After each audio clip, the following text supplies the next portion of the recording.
मध्य पूर्व की राजनीति में एक अजीब सा विरोधाभास दिखाई देता है। एक तरफ है इजराइल, जिसे अमेरिका का सबसे मजबूत सहयोगी माना जाता है। दूसरी तरफ है ईरान, जो लगातार इजराइल और अमेरिका दोनों का खुलकर विरोध करता है। लेकिन सवाल ये है, क्या ये दुश्मनी हमेशा से थी, या इतिहास में कोई ऐसा मोड़ आया जिसने दोनों देशों को कट्टर दुश्मन बना दिया? इसमें एक सवाल और बार बार सामने आता है। जब लगभग सभी मुस्लिम देश किसी न किसी रूप में अमेरिका के साथ खड़े दिखाई देते हैं, तो ईरान ही क्यों है जो खुले तौर पर अमेरिका और इजराइल का विरोध करता है? क्या ये सिर्फ धर्म की वजह से है, या इसके पीछे इतिहास, राजनीति और पहचान की एक गहरी कहानी छिपी है? इस कहानी को समझने के लिए हमें लगभग 70 साल पीछे जाना होगा। आइए पहले आपको इजराइल की कहानी बताता हूँ। इस नए राष्ट्र का जन्म कब और किन कारणों से हुआ, ये समझने के बाद ही आपको वर्तमान मामला समझ आएगा। इस कहानी को समझने के लिए हमें जाना होगा पहले विश्व युद्ध और उससे भी पहले के यूरोप तक। पार्ट 1, यहूदियों का बिखराव। हजारों साल पहले यहूदी लोगों का अपना एक राज्य था, जिसे प्राचीन इजराइल या जूडिया कहा जाता था। लेकिन रोमन साम्राज्य के दौर में यहूदियों को वहां से निकाल दिया गया। इसके बाद सदियों तक यहूदी अलग अलग देशों में फैल गए। इस घटना को इतिहास में कहा जाता है ज्यूइश डायस्पोरा। यूरोप, रूस और मध्य पूर्व में फैले यहूदियों को अक्सर भेदभाव और हिंसा का सामना करना पड़ता था। पार्ट 2, ज़ायनिज़्म आंदोलन। 19वीं सदी के अंत में यहूदियों के बीच एक नया विचार उभरा, ज़ायनिज़्म। इस विचार का मुख्य उद्देश्य था, क्यों न यहूदियों के लिए अलग से एक स्वतंत्र राष्ट्र बनाया जाए। ज़ायनिज़्म आंदोलन की औपचारिक शुरुआत 1897 में स्विट्जरलैंड के बेज़िल में थियोडोर हर्ट्ज़ल द्वारा आयोजित प्रथम ज़ायनिस्ट कांग्रेस के साथ हुई थी।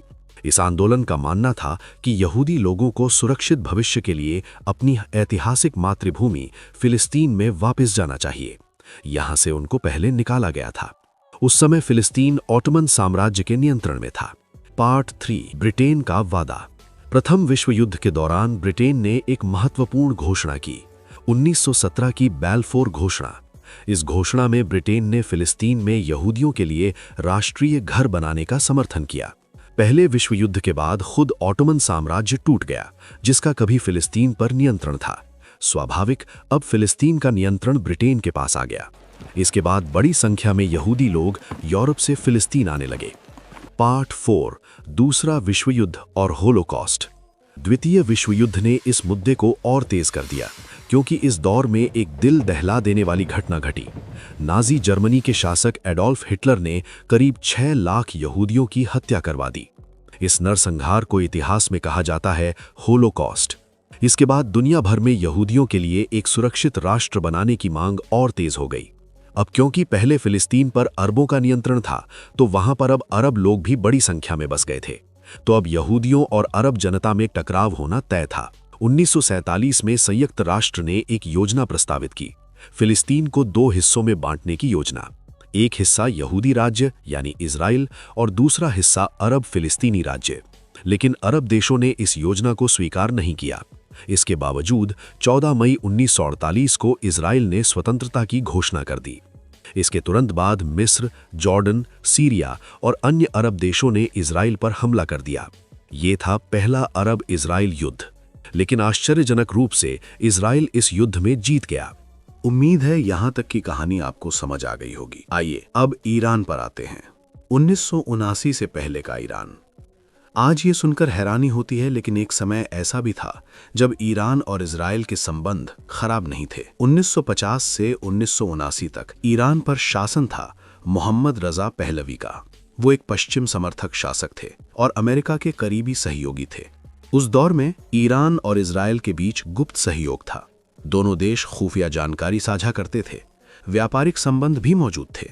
असल में उस समय मध्य पूर्व की राजनीति में ईरान, इजराइल और अमेरिका एक ही रणनीतिक धुरी में थे। लेकिन फिर 1979 में एक ऐसी घटना हुई जिसने पूरी दिशा बदल दी। 1979 में ईरान में आयतुल्ला रूहुल्लाह खुमैनी के नेतृत्व में इस्लामिक क्रांति हुई। इस क्रांति ने सिर्फ सरकार नहीं बदली, बल्कि राज्य की पूरी पहचान बदल दी। नई सरकार ने अपनी विचारधारा 3 स्तंभों पर बनाई: पश्चिमी प्रभुत्व का विरोध, इजराइल की वैधता को अस्वीकार करना और शासन को शिया इस्लामी राजनीतिक सिद्धांत पर आधारित करना।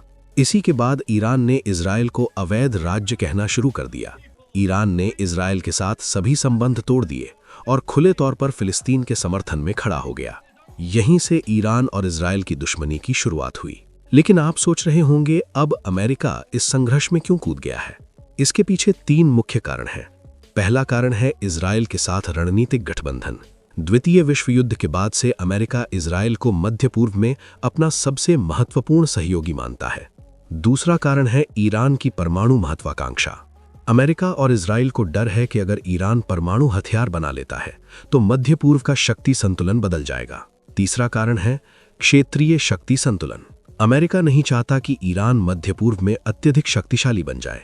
इसी कारण अमेरिका इजराइल का समर्थन करता है, ईरान पर आर्थिक प्रतिबंध लगाता है और क्षेत्र में अपनी मैलियस सैन्य मौजूदगी बनाए रखता है। अब ये समझिए कि पूरी दुनिया के बाकी इस्लामिक राष्ट्र अमेरिका या इजराइल के खिलाफ ईरान का साथ क्यों नहीं देते? ईरान ही क्यों अलग साइड ले रहा है, जबकि बाकी मुस्लिम देश अमेरिका के साथ है? इस कहानी को समझने के लिए हमें एक और महत्वपूर्ण पहलू देखना होगा, सुन्नी और शिया विभाजन। ये विभाजन शुरू हुआ 632 ईस्वी में पैगंबर मोहम्मद की मृत्यु के बाद। असल सवाल था, मुस्लिम समुदाय का नेतृत्व किसे करना चाहिए? सुन्नियों का मानना था कि नेतृत्व सबसे योग्य साथी को मिलना चाहिए, इसलिए उन्होंने अबू बकर को चुना। लेकिन शियाओं का मानना था कि नेतृत्व पैगंबर के परिवार को मिलना चाहिए, विशेष रूप से अली को। समय के साथ ये राजनीतिक मतभेद एक धार्मिक और वैचारिक विभाजन में बदल गया। आज दुनिया में लगभग 85 से 90% मुसलमान सुन्नी हैं, जबकि 10 से 15% शिया हैं। ईरान लगभग 90 से 95% शिया है, जबकि अधिकतर अरब देश सुन्नी बहुल हैं। आपको एक और दिलचस्प बात समझाता हूं। शिया इस्लाम में एक महत्वपूर्ण अवधारणा है, छिपे हुए इमाम की अवधारणा। 12वर शिया मानते हैं कि 12वें इमाम गायब हो गए थे और भविष्य में मेहदी के रूप में वापस आएंगे। लेकिन इससे एक राजनीतिक समस्या पैदा हुई। जब इमाम मौजूद नहीं है तो शासन कौन करेगा? सदियों तक शिया विद्वानों ने सीधे शासन से दूरी बनाए रखी। वे समाज को नैतिक मार्गदर्शन देते थे, लेकिन सत्ता अपने हाथ में नहीं लेते थे। 1979 की क्रांति के बाद आयतुल्लाह खोमैनी ने एक नया सिद्धांत प्रस्तुत किया, विलायत ए फकीह, यानी इस्लामी विद्वान की संरक्षकता। उनका तर्क था कि जब तक इमाम वापस नहीं आते तब तक एक वरिष्ठ शिया धार्मिक विद्वान राज्य का नेतृत्व करेगा। इसके परिणाम स्वरूप ईरान में बना एक सुप्रीम लीडर का पद, धार्मिक संस्थाओं की राजनीतिक निगरानी और शिया कानून पर आधारित राज्य व्यवस्था। ये मॉडल मुस्लिम दुनिया में बिल्कुल अनोखा है, मगर दूसरी तरफ कोई भी सुन्नी देश धार्मिक विद्वानों की इतनी सीधी राजनीतिक सत्ता नहीं देता। अब शायद आपको समझ आ रहा होगा कि ईरान बाकी देशों से इतना अलग क्यों है। अब धर्म से आगे बढ़कर बात आती है भू राजनीति की। क्योंकि ईरान का राज्य शिया विचारधारा पर आधारित है, इसलिए वो खुद को दुनिया भर के शिया समुदायों का रक्षक मानता है। इसी कारण ईरान समर्थन देता है इराक के शिया समूहों को, लेबनान में हिजबुल्लाह को और यमन के हौथी आंदोलन को।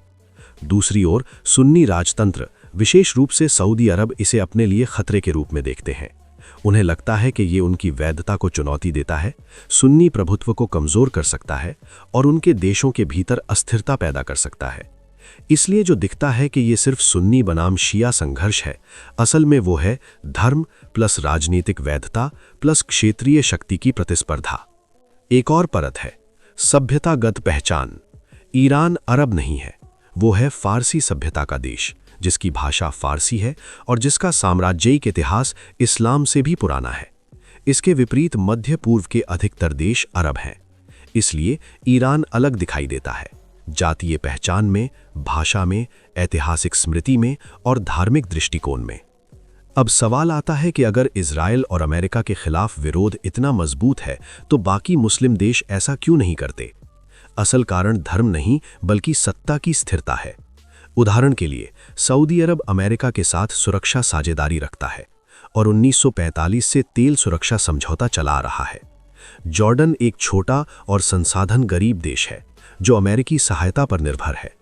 मिस्र 1978 के कैंप डेविड समझौते के बाद सामरिक दृष्टि से अमेरिका के साथ जुड़ गया और उसे भारी सैन्य सहायता मिलती है।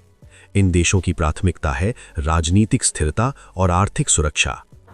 उम्मीद है अब तो आपको समझ आ गया होगा कि आज ईरान और इजराइल क्यों लड़ रहे हैं। अगर आपको ये वीडियो जानकारीपूर्ण लगी हो तो वीडियो को लाइक जरूर करें, अपने दोस्तों के साथ शेयर करें, वीडियो को हाई पॉइंट देना मत भूलना। मिलते हैं अगली किसी वीडियो में। धन्यवाद।